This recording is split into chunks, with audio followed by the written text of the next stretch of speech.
ओम श्री परमात्मने नमः। वैशेषिक दर्शन प्रथम अध्याय प्रथम आनेक पहला सूत्र। अब यहां से हम धर्म का व्याख्यान करेंगे। व्याख्या। महात्मा कड़ाच जी कहते हैं कि प्रमाण इत्यादि 16 पदार्थों के जानने के अनंतर प्रमेय ज्ञान की आवश्यकता है, क्योंकि धर्म के ज्ञान के बिना अर्थ, काम और मोक्ष का ज्ञान होना और उसका प्राप्त होना असंभव है।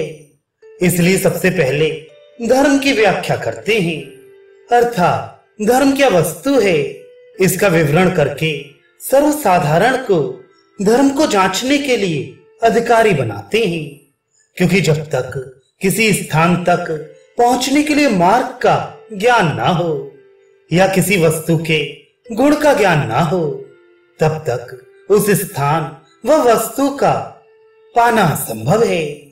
इसलिए दुख के दूर करने का उपाय जो धर्म है उसकी व्याख्या करते हैं। यह ऐसा समझना चाहिए कि जीवन के प्रश्न के अनंतर उसके उत्तर में धर्म की व्याख्या करते हैं। इस सूत्र में अर्थ शब्द का अर्थ मंगल भी है। प्रश्न, विज्ञान और धर्म का क्या संबंध है? यदि यह पुस्तक धर्मशास्त्र होता तब तो इसमें धर्म की व्याख्या की आवश्यकता होती, परंतु यह पुस्तक तो पदार्थ विद्या का है, इसमें धर्म की व्याख्या की क्या आवश्यकता थी? उत्तर, जबकि प्रत्येक विद्या का जानना दुखों को दूर करने के लिए है और दुखों का दूर होना धर्मानुष्ठान से होता है, क्योंकि पाप से दुख और पुण्य से सुख होता है। इसलिए प्रत्येक पदार्थ का ज्ञान प्राप्त करना भी धर्म ही के लिए है, जिसे दुख से छूटकर सुख प्राप्त कर सके। प्रश्न, धर्म किसको कहते हैं? उत्तर, दूसरा सूत्र, जिससे यथार्थ उन्नति और परम कल्याण की सिद्धि होती है वह धर्म है। व्याख्या। अभ्युदय तत्व ज्ञान, अर्थात जिससे प्रत्येक वस्तु का यथार्थ ज्ञान हो और मुक्ति, ये दोनों जिससे प्राप्त हो उसे धर्म कहते हैं। यह इस प्रकार भी इसका अर्थ हो सकता है कि तत्व ज्ञान के द्वारा जो दुख दूर करने का कारण है उसे धर्म कहते हैं। प्रश्न, तत्व ज्ञान के कहने की क्या आवश्यकता थी? क्योंकि जिससे मुक्ति हो जाए वही धर्म है, ऐसा कह देना पर्याप्त था। उत्तर, यदि ऐसा कहते कि जिससे मुक्ति हो जाए वह धर्म है तो पहले धर्म करना पड़ता, तदनंतर मुक्ति होती या ना होती। ऐसी अवस्था में अधर्म को धर्म कह सकते, धर्म और अधर्म करने की पहचान न रहती, केवल फल मिलने पर ही जान सकते, जिससे लाखों मनुष्यों के जीवन व्यर्थ हो जाते। द्वितीय कारण यह भी है कि यह ईश्वरीय नियम है कि जो देखभाल कर चलता है वह अपने अभीष्ट स्थान पर पहुंच जाता है। यदि उल्टा कार्य किया जाए तो हानि के अतिरिक्त लाभ कुछ नहीं होता। जैसे कोई कहे कि पहले चलकर देख लो, यदि जहां पहुंचना है वह स्थान नहीं मिला तो पुनः लौट आना। इसमें जो समय जाने और आने में लगा वह समय तो व्यर्थ हो गया ना। इसलिए ऋषि बताते हैं कि जो प्रत्येक वस्तु के यथार्थ ज्ञान द्वारा मुक्ति का साधन विदित हो वही धर्म है। प्रश्न, जबकि मनुष्य अल्पज्ञ है तो किसी वस्तु का ज्ञान होने पर भी ये निश्चय कैसे हो कि यह यथार्थ ज्ञान है? उत्तर, यदि वह ज्ञान वस्तु के यथार्थ ज्ञान के विरुद्ध है तो वह तत्व ज्ञान ही नहीं हो सकता, इसलिए उसके द्वारा मुक्ति ना होगी। प्रश्न, जबकि यह अल्पज्ञ जीवात्मा एक नगर की वस्तुओं को भी पूर्णतया नहीं जान सकता तो सारी वस्तुओं का तत्व ज्ञान होना तो असंभव है, और जब तत्व ज्ञान ही नहीं हो सकता तो मुक्ति किस प्रकार हो सकती है? इसलिए लक्षण ही असंभव होने से दूषित है। उत्तर, तीसरा सूत्र, उसके प्रतिपादन से वेद की प्रमाणता है। व्याख्या। यद्यपि जीवात्मा का ज्ञान अल्प है, तथापि उम्र में दूसरे की सहायता लेने का गुण पाया जाता है। ज्ञान से जो वस्तु किसी दूसरे ने देखी है, उस देखने वाले से सुनकर जीव अपने दिल में उसका चित्र खींच सकता है। अतः तत्व ज्ञान प्राप्त करने के लिए जो ईश्वरीय ज्ञान वेद है, वही प्रमाण है। सारांश ये है कि ये आत्मा परमात्मा से तत्व ज्ञान प्राप्त कर सकता है। प्रश्न, यदि तत् शब्द से धर्म का ग्रहण हो तो क्या हानि है? उत्तर, ऐसी अवस्था में तत्व ज्ञान जिसको असंभव बताया गया था और तत्व ज्ञान के द्वारा मुक्ति दिलाने वाले का नाम था, और तत्व ज्ञान के असंभव हो जाने से धर्म संदिग्ध अवस्था में प्रमाण की अपेक्षा रखता था। जो धर्म अपनी सत्ता का प्रमाणित करने में किसी अन्य प्रमाण की अपेक्षा रखता है, वे वेदों के लिए प्रमाण होने में कैसे समर्थ हो सकता है?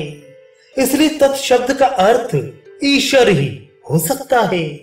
प्रश्न, क्या ईश्वर अपनी सत्ता और वेदों के कर्ता होने में किसी प्रमाण की आवश्यकता नहीं रखता?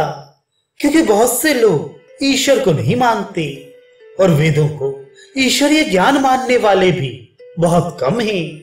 इसलिए तत्शब्द से ईश्वर का अर्थ लेना ठीक नहीं।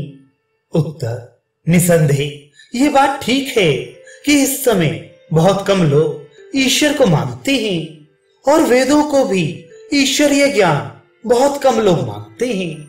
परंतु जिस समय वे शास्त्र रचा गया था, उस समय सभी ईश्वर और उसके ज्ञान वेदों को मानते थे। दूसरी ये भी है कि इससे पहले न्याय शास्त्र में यह बात अच्छी तरह सिद्ध कर दी गई है कि ईश्वर की सत्ता अवश्य है और वेद उसका ज्ञान है। प्रश्न, वेदों में बहुत से दोष हैं जिनके कारण उनका प्रमाण नहीं माना जा सकता, क्योंकि उसमें अमृत, व्याघात और पुनरुक्त दोष है। इसलिए उनको ईश्वरीय ज्ञान नहीं मान सकते। उत्तर, वेदों में इस प्रकार के कुछ भी दोष नहीं है। ये बात न्याय दर्शन के शब्द प्रमाण परीक्षा में भले प्रकार पुष्ट कर चुके हैं, या फिर दोहराकर कहना व्यर्थ है।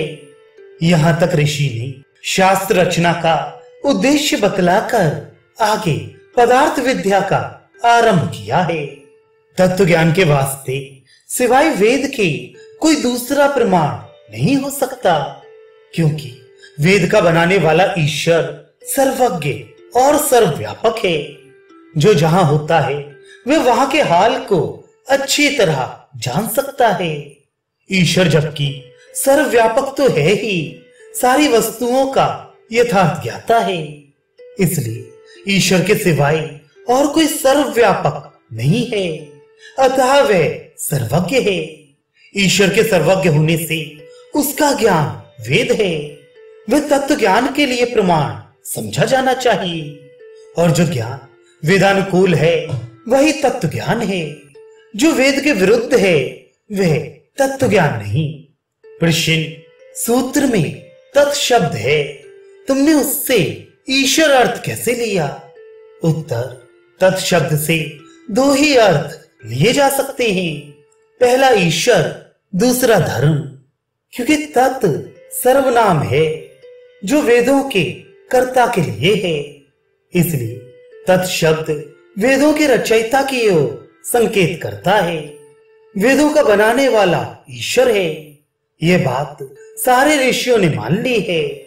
इसलिए तत् शब्द का अर्थ ईश्वर लिया गया। दूसरे, जिस प्रकार न्याय भाष्य में शब्द प्रमाण की परीक्षा के समय वेदों का ग्रहण है, इसी तरह इस स्थल पर भी ईश्वर के लिए तत् शब्द ग्रहण किया गया है। वहां पर सर्वोत्तम शब्द प्रमाण की परीक्षा अभीष्ट थी। इसी प्रकार यहाँ पर सर्वोत्तम आप्त वचन प्रकट करने का आशय है। आगे चलकर जो ऋषि ने वेदों के विषय में लिखा है, उससे भी प्रमाणित होता है कि यहाँ तत् शब्द से ईश्वर ही का ग्रहण है। प्रश्न, यदि हम वेदों का कर्ता ईश्वर को ना माने तो तत्शब्द से ईश्वर का ग्रहण कैसे होगा? क्योंकि हम वेद के बनाने वाले किसी ऋषि का ग्रहण करेंगे। उत्तर, वेद ऋषियों के हृदय में प्रकट हुए हैं और वे ऋषि संख्या में 4 हैं। इस वास्ते तत्शब्द से चारों का ग्रहण नहीं कर सकते। किसी एक की विशेषता सूत्र में विद्यमान है, इसलिए तत्शब्द से कोई ऋषि नहीं लिया जा सकता। चौथा सूत्र, धर्म विशेष से उत्पन्न हुआ जो द्रव्य, गुण, कर्म, सामान्य, विशेष और समवाय इतने पदार्थों का साधर्म और वैधर्म से तत्व ज्ञान, उससे मोक्ष होता है। व्याख्या, धर्म विशेष से उत्पन्न द्रव्य, गुण, कर्म, सामान्य, विशेष और समवाय इन 6 पदार्थों के साधर्म और वैधर्म के ज्ञान से तत्व ज्ञान उत्पन्न होता है, उससे मुक्ति होती है। प्रश्न, इस प्रकार का तत्व ज्ञान कैसे हो सकता है? उत्तर, वैशेषिक दर्शन में इस प्रकार के ज्ञान का उपदेश है और वे ज्ञान मुक्ति का कारण है, क्योंकि जिससे किसी वस्तु का यथार्थ ज्ञान हो वही तत्व ज्ञान है। प्रश्न, वैशेषिक शास्त्र और मुक्ति से क्या संबंध है?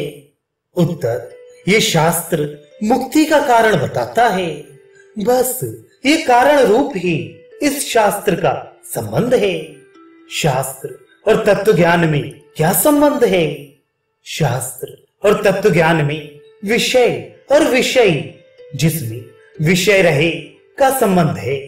शास्त्र विषय है और तत्व ज्ञान विषय है। इसी को प्रतिपादक और प्रतिपाद्य भी कहते हैं। मुक्ति और तत्व ज्ञान में क्या संबंध है? मुक्ति और तत्व ज्ञान में कार्य और कारण का संबंध है। तत्व ज्ञान कारण है और मुक्ति कार्य है। द्रव्य आदि पदार्थों और इस शास्त्र में क्या संबंध है? शास्त्र पदार्थों का वर्णन करता है, अतः शास्त्र ज्ञापक है और पदार्थ ज्ञेय है।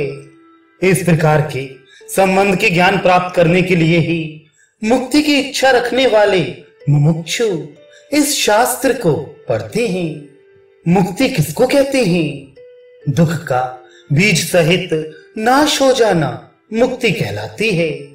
प्रश्न, कुछ लोग कहते हैं दुख के अत्यंत अभाव को मुक्ति कहते हैं, अर्थात तीनों कालों में दुख ना रहना मुक्ति कहलाती है। उत्तर, मुक्ति का अर्थ छूटना है। जो 3 काल में कभी बंधन में आया ही ना हो, उसका छूटना कैसा?